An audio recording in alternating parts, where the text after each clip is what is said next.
नमस्कार दोस्तों, स्वागत है आप सबका एक बार फिर। आपके साथ मैं कवि गोपाल पाठक उपस्थित हूँ। हमारा 119 मीरगंज विधानसभा का जो भ्रमण चल रहा है, जनता की आवाज आप तक पहुँचा रहे हैं।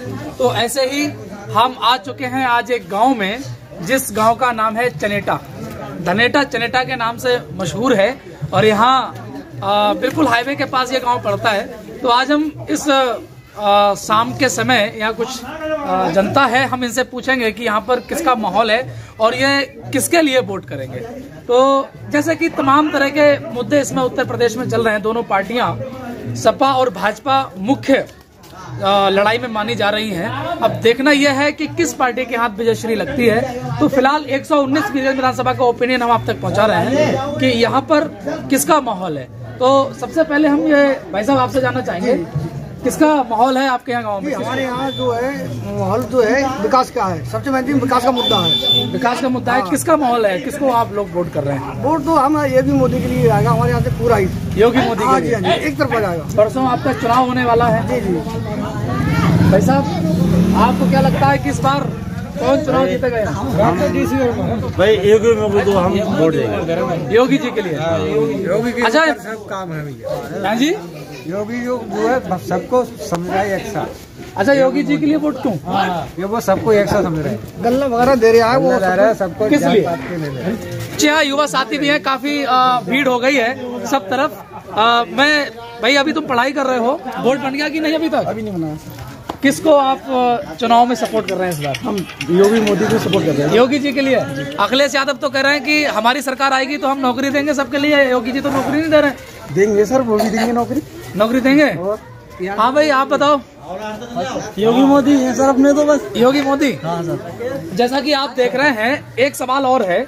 जैसे कि हम कई जगह गए तो लोग ये कह रहे थे कि जो आवारा पशु हैं ये बहुत परेशान कर रहे हैं, इनकी वजह से फसल नहीं हो पा रही है।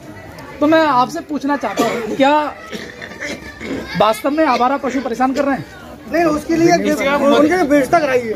गाँव और प्रधान अगर चाहेगा तो सारे जानवर पकड़ के वो गौशाला में छोड़ देंगे। मतलब गौशाला की व्यवस्था है।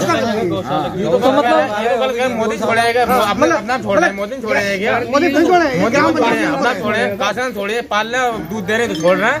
तो परसों जो चुनाव होने वाला है, वोटिंग होने वाली है, तो आपके इस गांव से जरा चारों तरफ कैमरे दिखा देना। बहुत सारे लोग यहाँ पर खड़े हुए हैं, एक तरफ सबके चेहरे आ जाएं। परसों जो चुनाव होने वाला है, उस चुनाव में इस गांव से किसके लिए सबसे ज्यादा वोट हो सकते हैं? मोदी को।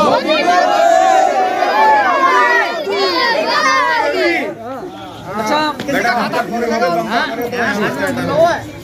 मैं आपसे एक सवाल, हमारे एक और युवा साथी उपस्थित हैं।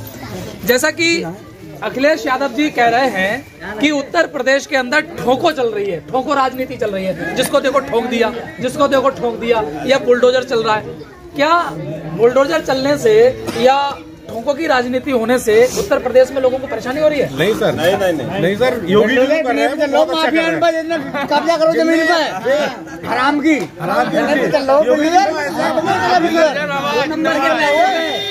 तो साथियों, जैसा कि हम लगातार यहाँ का ओपिनियन ले रहे हैं, एक सवाल हमारा और है आप लोगों से कि राम मंदिर के लिए भारतीय जनता पार्टी कह रही है कि हमने राम मंदिर बनाया है, लेकिन विपक्ष वाले कह रहे हैं कि राम मंदिर तो कोर्ट ने बनाया है। जब कोर्ट ने बनाया है, गांव के प्रधान जी यहाँ उपस्थित हैं, जब मंदिर कोर्ट ने बनाया है तो फिर वोट भारतीय जनता पार्टी को क्यों दिया जाए? मंदिर देखिए सर, देखिए सर, इससे पहले बसपा की सरकार रही, सपा की सरकार रही, कांग्रेस की सरकार रही, 40 साल शासन। इससे पहले अन्य सरकारें भी रही जी। लेकिन ये निर्णय जो सुप्रीम कोर्ट ने लिया कि हमारे मोदी जैसे नेता, प्रधानमंत्री, मजबूत प्रधानमंत्री हमारे देश को मतलब मिले, जनता ने देश के मजबूत प्रधानमंत्री भाजपा के नरेंद्र मोदी जी बनाए जी, और योगी जी मजबूत योगी बाबा यहाँ के मुख्यमंत्री बने। उनके नेतृत्व में, उन दोनों नेताओं के नेतृत्व में, और सुप्रीम कोर्ट को भी लगा कि ये निर्णय सही है, तब कहीं जाके राम भक्तों के अथक प्रयास से नरेंद्र मोदी जी हमारे देश के प्रधानमंत्री नहीं होते तो राम मंदिर नहीं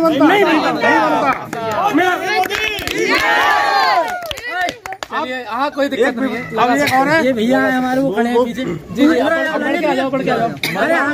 मथुरा का भी मैं सवाल करूँगा, सवाल आपको हमने देखा है कि जिस तरह से भारतीय जनता पार्टी कह रही है कि हमारी सरकार में बहन बेटियां सुरक्षित हैं, घर से रात के 12 बजे भी निकल सकती हैं और गन्ने का भुगतान भी समय से हो रहा है, सड़क का निर्माण हुआ है, फ्री राशन मिला है, तमाम तरह की योजनाएं बता रही है भारतीय जनता पार्टी। लेकिन विपक्ष कह रहा है कि ना तो विकास हुआ है, ना ही बेरोजगारी दूर हुई है। तो क्या आपको लगता है कि बेरोजगारी के लिए हटाने के लिए भारतीय जनता पार्टी ने काम नहीं किया? या सर, बीजेपी पार्टी ईमानदारी से भर्ती हुई है। सपा सरकार में जी 4 लाख 5 लाख रुपए शिवपाल यादव देता था जब यादवों की भर्ती होती थी। गरीबों के पास पैसे नहीं है। जैसे हमारे पड़ोस में लगा एक गरीब बच्चा पुलिस में जी, ईमानदारी से बीजेपी की सरकार में जो भी बंदा लगा ईमानदारी से लग गया, कोई निस्बत देने नहीं पड़ रही। कहने का मतलब ये है कि सर जी भ्रष्टाचार जो है अब लगभग 80% खत्म हो चुका है। अगर अगली बार सरकार आएगी तो ये भी खत्म हो जाएगा, ऐसा आपको लगता है? बिल्कुल। चलिए एक सवाल मैं आपसे आखिरी लेता हूँ। यहाँ लगभग पूरा गाँव इकट्ठा है और सब लोग बड़ा एक उत्सव की तरह मना रहे हैं। भारतीय लोकतंत्र की सबसे खूबसूरती यह है कि हम लोग चुनाव के लिए ऐसे मनाते हैं जैसे कोई उत्सव हो, कोई त्योहार हो, कोई पर्व हो।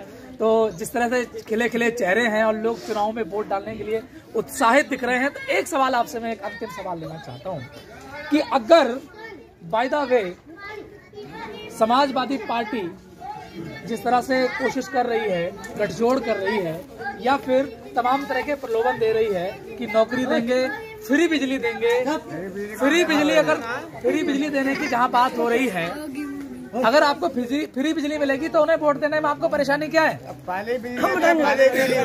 आपसे ही पूछूंगा, पहले आपसे पूछ लेता हूँ। सर ये बताइए, जब सरकार सपा की आई थी, सब गांव के लोग हैं, सब जानते हैं जी, सपा जब अपनी सत्ता में थी, यहाँ की उत्तर प्रदेश जनता ने अखिलेश जी को पूरी बहुमत के साथ पूर्ण बहुमत सरकार बनाई जी। अब वो जब मोदी जी योगी जी कर रहे हैं, उसे देख के बोल रहे हैं हम ये करेंगे, हम ये करेंगे, हम ये करेंगे। जब वो सत्ता में आए तब उन्होंने कहा उनका पीली माफी वाला, कर्जा माफी वाला, ये करना लेफ्ट देना, तब उनकी योजना कहाँ थी? भाई साहब ये तो कह रहे हैं कि फ्री बिजली इनको तो वो देंगे ही नहीं। आपको क्या लगता है, आपने लोगों फ्री बिजली? नहीं, हमने लेंगे फ्री बिजली। ये तो कह रहे हैं फ्री बिजली देंगे। मट्टी को तेल बढ़वा रहे हैं और डिब्बी में जीते में रहो। अब मोदी जी को तेल बढ़वा रहे हैं जी। मोदी ने तो आप लोग बिजली पे वोट नहीं देंगे? नहीं, हम मोदी जी को वोट देंगे सिर्फ। लेकिन मोदी जी ने तो सिलेंडर 1000 रुपए का कर रखा है। कोई बात नहीं, 2000 का तब भी लेंगे। अरे पेट्रोल 100 रुपए से ऊपर बिक रही है, 500 रुपए भी लेंगे।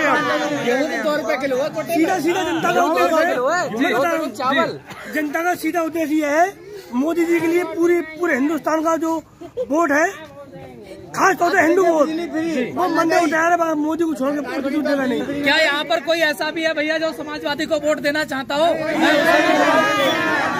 अरे कोई हो तो हाथ खड़ा करे जरा।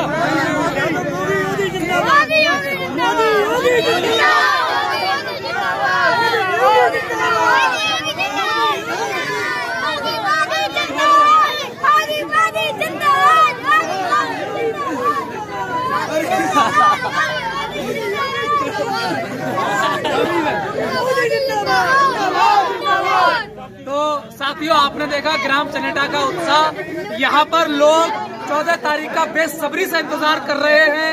हमने तमाम यहाँ पर मुद्दे रखे और लोगों ने उसके बेबाकी से उत्तर दिए हैं। तमाम साथियों का मैं बहुत बहुत धन्यवाद करना चाहता हूँ कि आप लोगों ने प्रश्नों के उत्तर दिए और हम अगले किसी गांव की वीडियो आप तक पहुँचाते हैं। तब तक के लिए नमस्कार।